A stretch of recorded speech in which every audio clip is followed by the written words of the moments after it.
He was fed to breed, not for love, not to have children of his own. Every night, a woman was brought into the wooden shed, silent, trembling. He never asked their names. He didn't have the right to refuse. He just did what he was taught to do. They called him Patasa, dry feet. He stood over 7 feet tall, with hands like shovels and shoulders as wide as a wall. He was chosen for his body, not his character, not his soul. To the slave masters, he was prime stock, a breeder for the next generation of enslaved labor. Life no longer came from love. It came from orders. The children were born like products from a silent factory. No birth certificate, no father's name, no first embrace. And Patasa, the man who fathered more than 200 children, never once heard the word daddy. In 1808, the transatlantic slave routes from Africa to the Americas and the Caribbean were shut down for good. But the hunger for labor didn't end. Slave owners turned to a crueler plan. They bred their own. Men like Patasa became human studs, women breeding machines, and the children a commodity, to be sold, traded, torn from their mother's arms. In those pages of history we like to forget, there's a name that lingers, like sugarcane surviving a dry season. Patasa, a man born in chains, raised like livestock, and laid to rest under songs of mourning from an entire village who believed they shared his blood. We're going back now, to 19th century Brazil, to a small town called Santa Eudoxia, where this strange, heartbreaking story begins. When Patasa was brought to the plantation in São Carlos, he wasn't sent to the communal slave quarters. They built him a wooden shack of his own, set halfway up a hill, where every morning sunlight pierced in sideways, and the rustling wind through the sugarcane couldn't drown out the silence that gnawed at a man's soul. He wasn't given a hoe. He wasn't beaten. He didn't haul grinding stones. Each morning he rode into town, delivering letters, watching over livestock. Each night he returned to hot food, a warm blanket, and a woman. They brought them to him, some silent, some crying, some numb after months of assault. Sometimes they were very young. Sometimes they had just given birth, barely a week ago. No one asked if he wanted this. They just knocked, pushed her in, and locked the door. Patasa had no say in any of it. He simply bowed his head, took off his shirt, and began to plant the seed. On the plantation, they whispered that Patasa couldn't feel pain, that his body was made to serve. But no one looked into his eyes each morning. When he sat alone by the rock behind his shack, sunlight catching just half his face, and tears fell without a sound. No one noticed how long he washed his hands after, like he was trying to scrub away a nameless sin. Once, the master brought in a woman who'd just been sold from another estate. Her name was Lucia. She didn't say a word. All night she curled up in the corner, her back turned to him. Patasa never touched her. He covered her with a cloth, sat at the foot of the bed, and didn't sleep a minute. The next morning, the slave master pounded on the door. They looked at Lucia, then at Patasa, like he was a broken animal. That night, another woman was brought in, and Patasa wasn't allowed to refuse a second time. From that day forward, he never looked another woman in the eye again. In the beginning, Patasa tried to remember. Each time a child was born, he carved a small mark into the wooden beam behind his shack, each mark for a life he never held. He didn't know which woman was the mother, not among the hundreds of tear-streaked faces pushed into his room night after night. But he marked them anyway, as if by doing so, he could hold on to some part of his soul that hadn't yet been sold. In the first month, he carved 5. By the end of the first year, more than 40. He'd sit beneath the tamarind tree, calloused fingers tracing the grooves, each mark like a wound, bloodless but deep. Then one day, the rain came, hard. The wood rotted. The marks disappeared, like the children themselves, born, vanished, leaving behind nothing but dry dreams and restless sleep. After that, he stopped carving, stopped counting. He began to forget, or more truthfully, he forced himself to forget. They called those children stud stock. They were not raised with love, but with expectations, to be strong, to be tough, to work by the age of 5. As soon as they could carry a brick, they were torn from their mothers, herded into fields, lined up and taught how to use a hoe. If they cried, they were whipped. If they were weak, they were starved. One morning, Patasa saw a group of children with their hands tied, being loaded onto a wagon to be sold. Among them was a little girl standing still, eyes fixed on the dirt. But as the wagon began to move, she looked up. She looked straight at him. That gaze, he knew it. It was Lucia's. The woman he'd once spared. The one he hadn't touched. His chest tightened.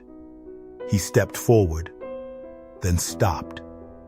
In his mind, he heard the whip, the screaming, the master's voice. Don't get attached to the merchandise. He turned away. But that night, for the first time in years, he couldn't sleep. In his dream, he stood in a barren field, surrounded by hundreds of faceless children. They didn't cry. They didn't speak.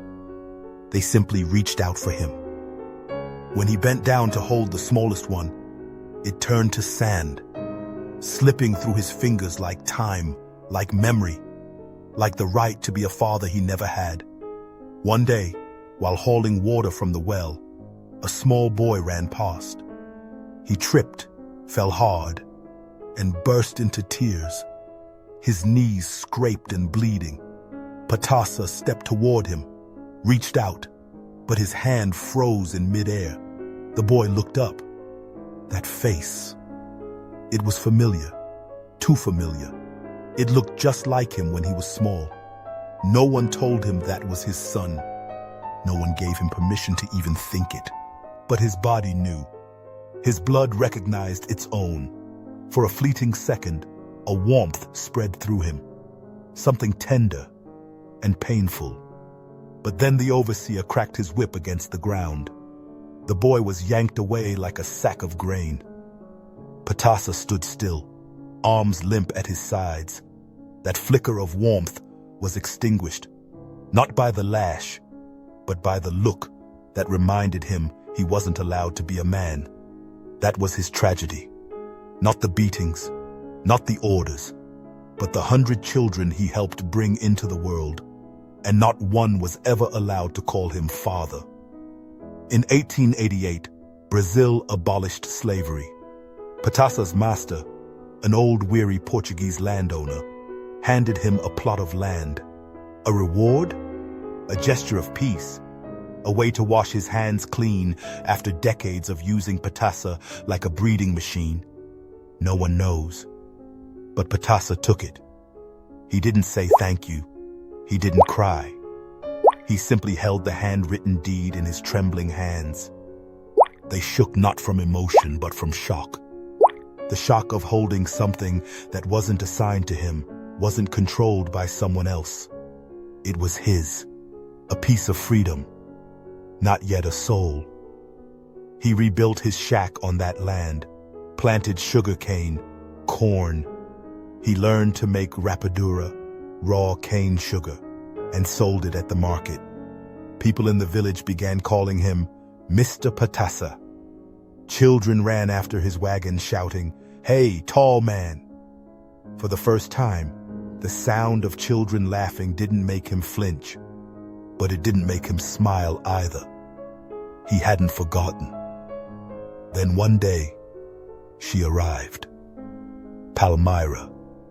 a woman with sad eyes and hands unafraid of dirt. No one introduced them. They met at the market over a pile of muddy turnips. Palmyra asked, "Do you sell ginger wine?" Patasa looked at her for a long moment, then shook his head. But the next day, he tried to make some. Slowly, she started showing up more often, helping him build fires, teaching him how to bend iron to make gates. One afternoon, while twisting a metal frame, her hand slipped. Blood welled up. Patasa panicked. He grabbed his shirt to wipe the wound. And in that moment, he touched a woman not out of duty, not under orders, but because he cared. The next season, they were married. No white dress, no priest. Just a meal in the yard, beneath the old tamarind tree, the place where Patasa once carved marks for the children he never knew. Palmyra gave him 9 children. All of them called him father. None were sold. None were whipped. None had to hide who they were. Patasa held each one, taught each how to light a fire, how to listen to birds, how to avoid snakes in the dry season. He began writing their names in a notebook with charcoal ink, carefully, deliberately, as if afraid that memory might betray him again. But even with freedom, with love, with fatherhood, Patasa still couldn't forgive himself. Each night, after the children had fallen asleep, he sat by the window and stared into the dark. He still dreamed of faceless children, still saw Lucia's eyes, the little girl on the wagon, the boy at the well. Each one a memory, unerasable, unholdable, unnamed. Palmyra once asked him, "How many children do you have?" Patasa stayed silent for a long, long time, then whispered, 9. He paused. And a graveyard.